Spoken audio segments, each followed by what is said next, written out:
Kabayan, you see here, this is a big damage happened in the Philippines. It's earthquake, Kabayan. It did damage to the buildings, to the houses, to the people. Ako was in this area exactly just 20 days ago. Today is the first day of school. And can you imagine these kids, what they experience in their first day of school? Talaga, Kabayan, it's really terrible. And you know, some people, maybe they only have their tricycle to earn money to feed their family and all. Now the tricycle is gone. What they will do? So talaga, Kabayan, pray for Philippines. It's very difficult, Kabayan. We should also give big credit to the teachers. Kasi the teacher, they are not only doing 2 plus 2 equal 5.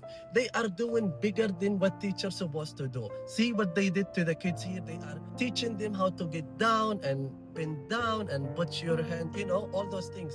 So, Kabayan, ako is not asking ikaw for donation or any. All I'm asking ikaw, put your phone down and just give yourself 1 minute.